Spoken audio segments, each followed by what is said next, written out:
5 movies, 1 weekend, very different report cards. Toy Story, not surprisingly, stayed on top. Supergirl, also not surprisingly, opened low. A horror movie in its 7th week is still making franchise math look stupid. Jackass reminded everyone that a small budget can survive a modest opening. And Spielberg's Disclosure Day is starting to look like the kind of expensive adult skewing event movie Hollywood keeps insisting people want, right before the audience quietly checks out. So let's go through them. Worst to best. Receipts first, fan war therapy last.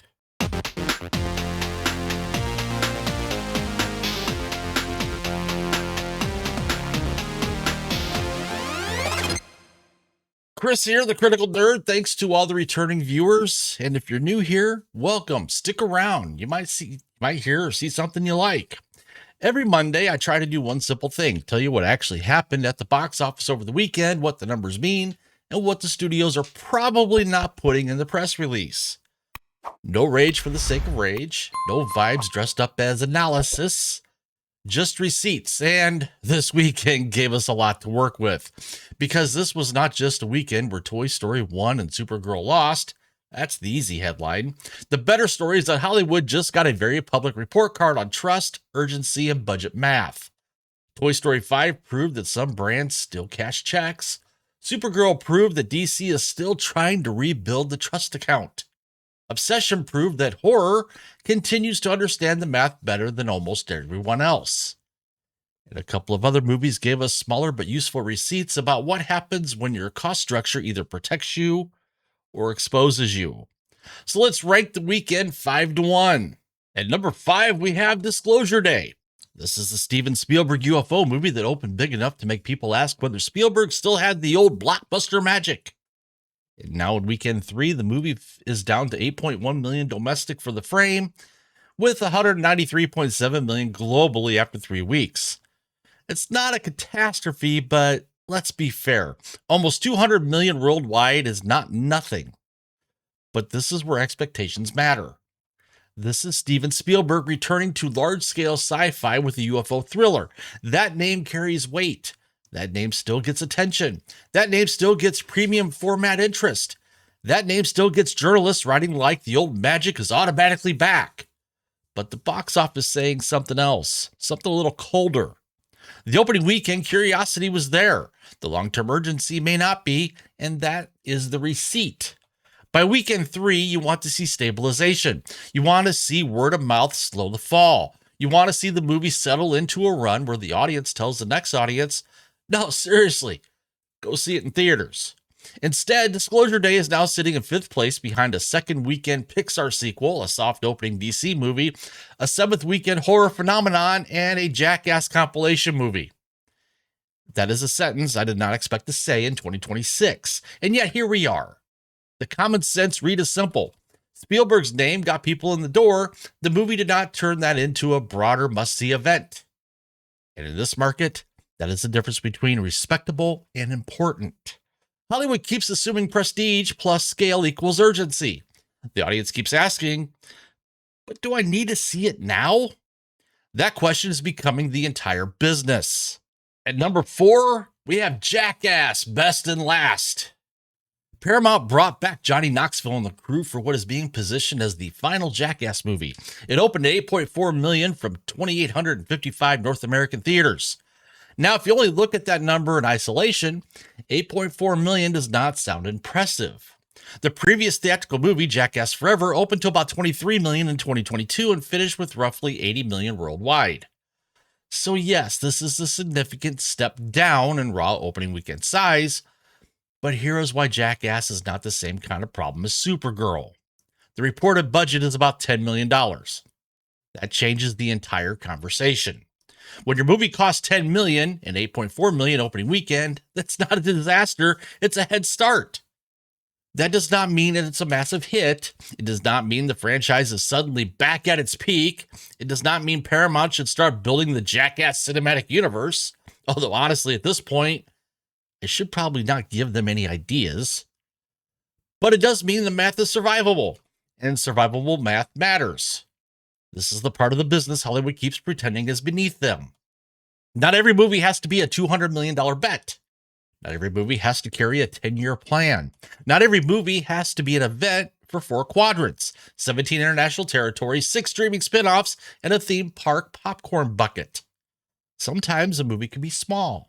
Sometimes a movie can know exactly what it is. Sometimes a movie can open modestly and still have a path to profit because the studio did not spend like it was trying to invade Normandy. That is the Jackass receipt. It opened much smaller than the last one, but because the cost is small, the damage is limited. Hollywood loves upside, but it keeps forgetting that downside protection is also a strategy. Horror figured that out years ago. Jackass apparently remembered it. At number 3, we have is Obsession. 7 weeks in, still top 3. Still embarrassing people with spreadsheets.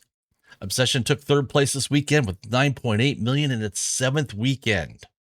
That brings it to $233.9 million domestic and $108.9 million overseas for roughly $342.8 million worldwide. And here's the part that should make every studio executive break into a cold sweat. This thing was made for less than $1 million. Yeah, that's right. Less than $1 million. That is not a modern Hollywood production budget. That is a rounding error on a superhero movie. That is what some studio productions spend on chairs, bottled water, and one consultant whose job is to explain why the trailer should say, "From the studio that brought you," before cutting to 6 explosions. And yet Obsession is sitting there in week 7 still pulling almost $10 million in a weekend. This is why horror keeps owning the math. Because horror understands 3 things: clear hook, low cost, and urgency. That's it. You do not need 6 Disney Plus shows to understand the creepy movie. You do not need homework. You do not need a cinematic universe flowchart. You do not need a studio head explaining that this is actually phase 1 of chapter 1 of Gods and Monsters, and please be patient, we promise it gets good later. You see the hook. You either want it or you don't. And if enough people want it, the return on investment is insane. Now, obviously, Obsession and Supergirl are not the same kind of movie. Nobody's saying they are, but they are competing for the same thing: time, money, and attention, and also a trip to the theater. And one of them understood its math before the cameras rolled. The other one is now trying to justify a $170 million plus production budget after opening to $38 million domestically. That is the contrast. Not horror good, superheroes bad. That's too simple. The real point is that the budget discipline gives you more ways to win. When you spend less, you can survive modest results. When you spend more, you need the audience to show up in mass numbers immediately. And if they don't, the math starts looking ugly fast. Obsession earned its audience 1 weekend at a time. It did not buy them. That is why this is still one of the most important box office stories of the summer. At number 2, the headline of the weekend, Supergirl. And not in the way Warner Brothers wanted. Supergirl opened to $38 million domestic and added $30 million overseas for about $68 million global. That puts it in a very, we'll just say, uncomfortable position because it opened below The Flash. It opened below Green Lantern. It opened slightly above Joker, Fallait le Deux. I think I pronounced that right. And this is supposed to be the second big screen release from the new DC Studios era. You know, James Gunn. And that matters because this was not opening in a vacuum. Supergirl was coming after Superman. And Superman had a very specific job. It did not just need to introduce a new Superman. It had to restart the DC movie brand. It had to convince general audiences that DC was worth trusting again. It had to make people believe the new DCU was not just another corporate reboot wearing fresh spandex over the same old bruises. And my read on Superman, it's been pretty consistent. It was okay, not great, not terrible, just okay. It needed to hit a home run and it hit a single. And the problem with hitting a single is that the next batter still has work to do. Supergirl came up next, and the weekend numbers say Superman did not buy DC a blank check. It bought them just a tiny bit of goodwill, just a little. And apparently that was not enough. Now I know the easy lane here. Supergirl killed the DCU. Fire James Gunn. Well, everybody can do those videos. Some already have. But I do not think that is the smarter argument. The smarter argument is that Supergirl just proved DC is still rebuilding audience trust, and that rebuilding process is not finished because one Superman movie did okay. Supergirl also landed with poor reception signals.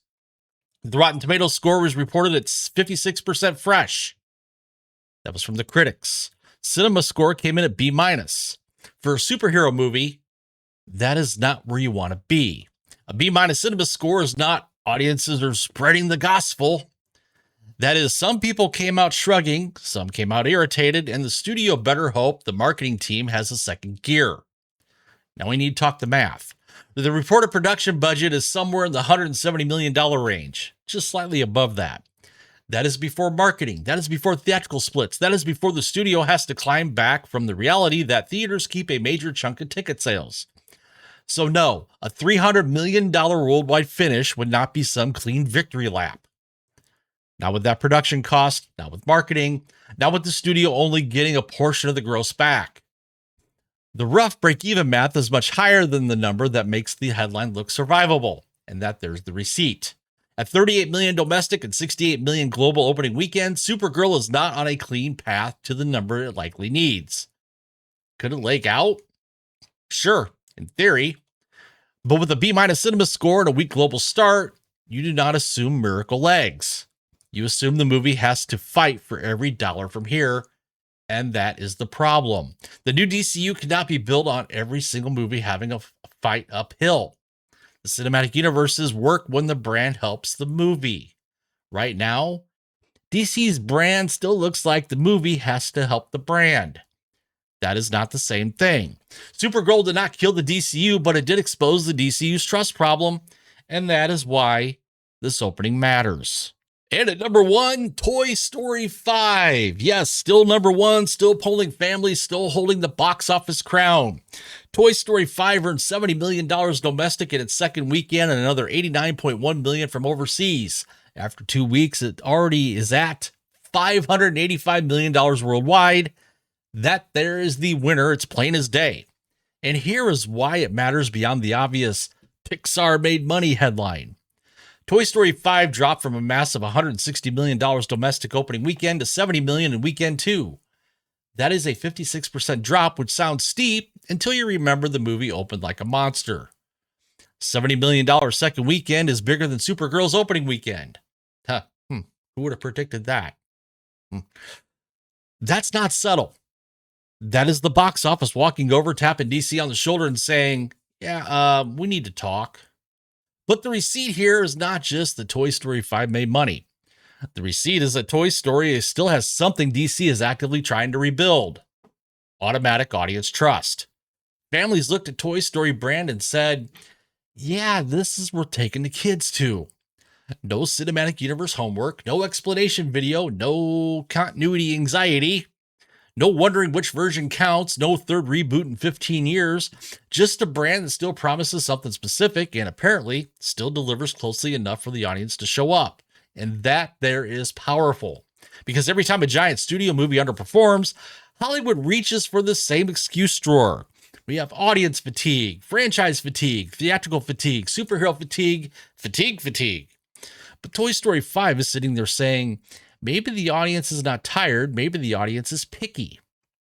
And that is the uncomfortable part. The audience did not reject brand names this weekend. They rewarded one and punished another. That means the problem is not simply IP. The problem is whether the audience still trusts the IP. Toy Story still has trust. DC is still earning it back. Horror does not need decades of trust when the cost is tiny and the hook is clean. That is the weekend. Trust, urgency, and math. 3 boring words Hollywood somehow keeps spending hundreds of millions of dollars to relearn. So that's your weekend box office ranked. Number 5, Disclosure Day. Respectable total, but the legs are not giving must-see Spielberg event vibes. Number 4, Jackass, Best and Last. A modest opening, but small budget math keeps it alive. Number 3, Obsession. 7 weeks in, still top 3, still humiliating franchise economics. Number 2, Supergirl. The headline disappointment. Not because it kills the DCU, but because it proves Superman did not fix the DCU's trust problem by itself. Number 1, Toy Story 5. The clear winner, the brand still works, the audience still trusts it, and that trust is turning into real money. That's the bigger story. This weekend did not prove audience hates movies. It proved audiences are grading brands individually. They are rewarding trust. They are punishing weak confidence. They are showing up for clear hooks. And they are making bloated budget math look more dangerous every single week.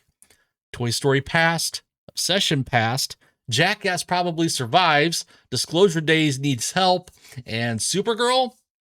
Well, Supergirl has some explaining to do. Drop a comment. Which result matters most going forward? Supergirl's opening, Obsession's run, or Toy Story 5's hold?